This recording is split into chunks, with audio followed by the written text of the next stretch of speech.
Halo, hari ini kita mau bongkar sesuatu yang kayaknya semua orang kenal dari kecil deh. Betul, tapi kita bakal lihat dari kacamata yang sama sekali baru. Nah, itu dia. Dan sumber kita kali ini, wah ini beneran harta Arun, fabel Aesop. Tapi ini bukan edisi sembarangan loh. Bukan kan? Ini edisi terjemahan tahun 1912 oleh V.S. Vernon Jones. Ada pengantar super tajam dari G.K. Chesterton, dan yang paling keren. Ilustrasinya, dari seniman legendaris Arthur Rackham. Ini paket lengkap sih. Bener. Dan misi kita untuk Anda kali ini bukan sekedar nostalgia. Kita mau cari tahu, kenapa sih cerita-cerita super pendek soal hewan ini bisa bertahan ribuan tahun? Apa rahasianya? Percayalah, isinya jauh lebih banyak dari yang mungkin Anda ingat. Bener banget, daftar isinya aja udah bikin mikir. Ada kelinci dan kura-kura yang kita semua tahu. Tapi ada juga pria botak dan lalat. Atau perut dan anggota badan.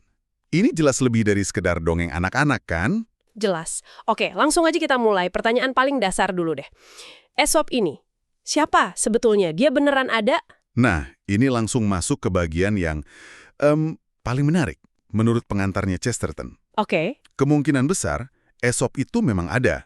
Dia diperkirakan seorang budak dari Frigia, hidupnya sekitar abad ke-6 sebelum Masehi. Oh, jadi figur historis ya? Tapi, dan ini kuncinya, Chesterton berargumen kalau kehebatan Aesop itu bukan karena dia menciptakan semua fabel ini dari nol, Tunggu, maksudnya dia bukan pengarangnya? tepat, bukan dalam artian modern gitu ya.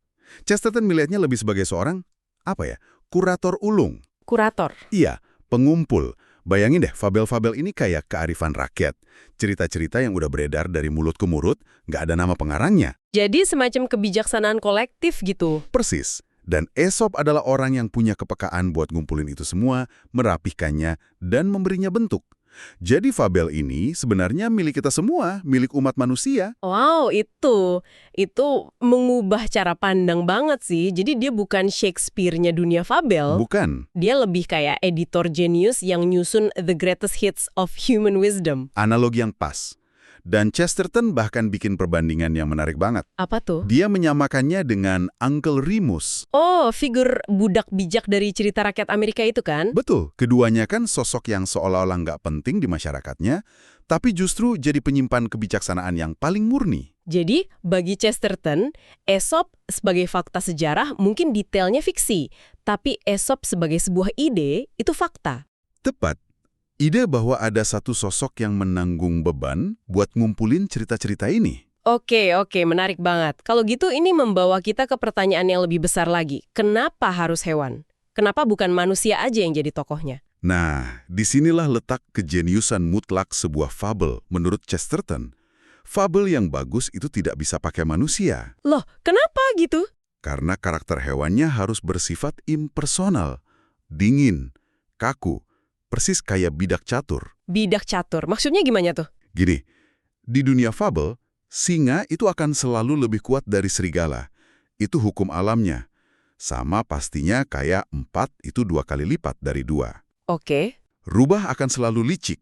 Gerakannya udah pasti, kayak kuda di catur yang selalu bergerak L. Nggak ada ruang buat ambiguitas. Mereka itu abstraksi murni dari sebuah sifat. Oke. Saya ngerti sekarang. Jadi ini kayak hukum fisika dalam cerita ya. Persis. Rubah itu selalu licik. Singa itu selalu kuat. Nggak ada cerita singa lagi galau atau rubah mau jadi baik gitu kan? Nggak ada, sifatnya mutlak. Kalau kita pakai manusia, misalnya cerita tentang baron yang jahat, kita pasti masih nyari sisi manusianya. Pasti. Mungkin dia punya masa lalu yang kelam, mungkin ada sedikit sisi baiknya. Nah, tapi kalau serigala, dia itu murni simbol keliaran. Titik. Pesannya jadi jernih banget. Dan jadi kuat banget ya pesannya ya. Kuat sekali. Dengan menghilangkan kerumitan psikologis manusia, fabel bisa menyampaikan kebenaran-kebenaran universal yang sering kita sebut klise atau truism dengan kekuatan yang dahsyat. Contohnya gimana? Chesterton kasih contoh yang bagus. Fabel tentang tikus yang nolong singa. Pesannya itu bukan soal persahabatan antar spesies. Bukan ya? Bukan. Pesannya itu fakta dingin. Bahwa tikus terlalu lemah buat melawan singa, tapi cukup kuat buat menggerogoti tali yang mengikat singa. Ini soal kekuatan dan kelemahan itu relatif. Wow. Atau contoh yang soal kambing di atas gunung itu? Nah, ya, Ketika seekor kambing menghina serigala dari puncak tebing yang tinggi, fabel itu ngejelasin, yang menghina itu bukan si kambing, tapi tempat itu, posisinya yang lebih tinggi. Ini pelajaran tentang keuntungan strategis, bukan soal keberanian kambing. Gila, dalam banget ya kalau dibedah gitu. Makanya, dengan memakai hewan, pesannya jadi tajam, logis, dan gak terbantahkan. Oke, teorinya luar biasa. Sekarang ayo kita uji. Coba kita lihat beberapa cerita di dalamnya. Kita mulai dari yang paling klasik deh, angsa yang bertelur emas. Boleh. Ceritanya kan simpel banget. Ada petani punya angsa ajaib, tiap hari bertelur emas. Impian semua orang ya. Hahaha, iya. Tapi si petani ini gak sabaran. Dia mikir, wah, kalau di dalam angsa ini ada bongkahan emas raksasa, ngapain nunggu satu telur tiap hari? Oh, jangan. Dan akhirnya, karena serakah, dia sembeli angsa itu. Tentu saja, di dalamnya kosong, sama kayak angsa biasa. Dia pun kehilangan semuanya. Moral klasiknya, siapa yang menginginkan lebih akan kehilangan semua. Tepat.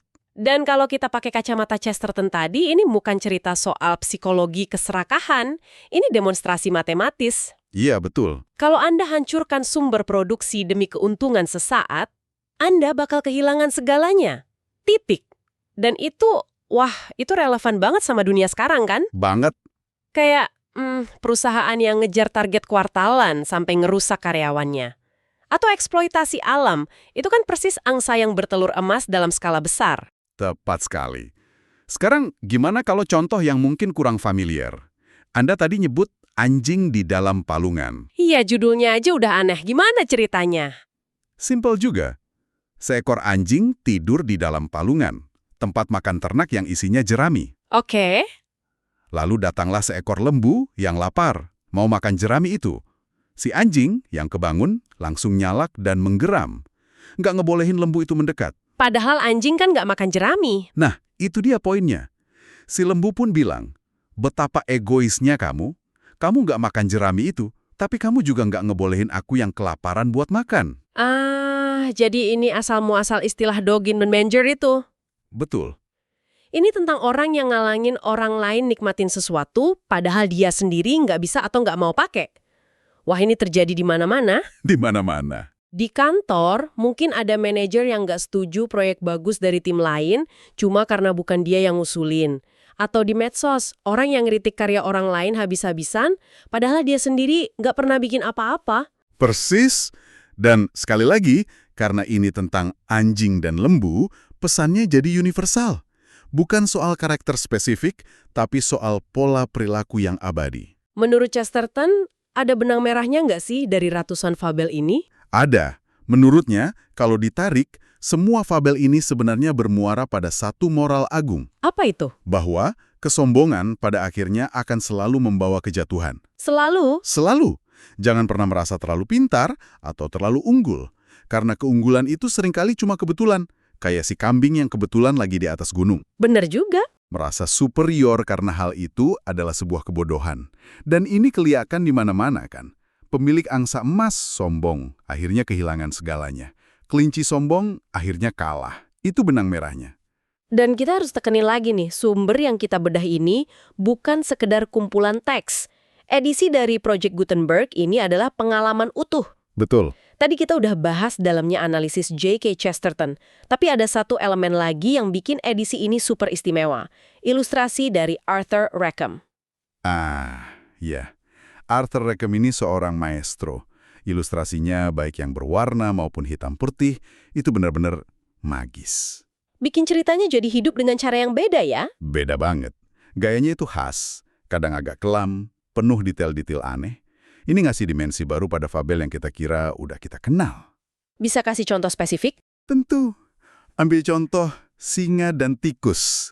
Kita mungkin ngebayanginnya kayak kartun Disney yang lucu. Iya, imut-imut gitu. Tapi dalam goresan Rackham, singa itu kelihatan benar-benar agung dan buas, terperangkap jaring. Dan tikus yang datang itu bukan tikus imut, tapi makhluk kecil yang kelihatan rapuh di hadapan kekuatan dahsyat itu. Jadi lebih dramatis, ya? Jauh lebih dramatis. Ada nuansa magis dan sedikit mencekam. Anda jadi sadar ini bukan dongeng pengantar tidur yang manis, tapi pelajaran keras tentang kehidupan. Jadi ini beneran harta karun, ratusan fabel, analisis Chesterton, ilustrasi Rackham. Dan bagian terbaiknya? Semua ini bisa diakses gratis. Betul sekali. Semua ini bisa Anda jelajahi sendiri sekarang juga. Anda bisa akses langsung di situs bacaan terpilih.pages.dev. Gampang diingat. Ya, saya ulangi ya. Situsnya adalah bacaan terpilih pages.dev. Di sana Anda bisa baca semua fabelnya, lengkap dengan pengantar dan semua ilustrasinya. Jadi apa artinya semua ini buat kita sekarang? Fabel Aesop ini lebih dari sekedar cerita kuno. Ini semacam alfabet kemanusiaan, kata Chesterton. Alfabet kemanusiaan. Suka istilah itu. Iya kan? Huruf-huruf dasar yang nyusun semua cerita tentang sifat manusia. Kesombongan, kebaikan, kelicikan, kebodohan, semuanya ada di sana. Kisah-kisah ini abadi karena sifat-sifat yang digambarkannya juga abadi. Mereka nggak lekang oleh waktu karena mereka bicara tentang hal-hal yang nggak pernah berubah dalam diri kita. Mereka itu cermin. Betul. Nah, sebagai penutup, kami mau kasih Anda satu pertanyaan buat direnungkan. Oke. Setelah dengerin semua ini, coba deh besok perhatikan interaksi di sekitar Anda. Di tempat kerja, di keluarga, atau pas Anda lihat berita. Coba lihat, fabel Aesop mana yang lagi terjadi di depan mata Anda. Mungkin ada rubah dan gagak yang terjadi waktu rapat, di mana seseorang muji-muji atasan cuma buat dapat persetujuan proyek. Bisa jadi. Atau mungkin kita lihat semut dan belalang dalam cara teman kita ngatur keuangannya. Yang satu nabung, yang satu foya-foya. Tepat. Fabel mana yang sedang Anda jalani saat ini? Pertanyaan yang bagus banget. Jawaban dan ratusan cerita lainnya menanti Anda. Anda bakal kaget betapa relevannya dongeng ribuan tahun ini dengan hidup Anda hari ini. Sekali lagi, kunjungi bacaan terpilih.pages.dev untuk menyelami dunia fabel Aesop secara lengkap. Selamat membaca!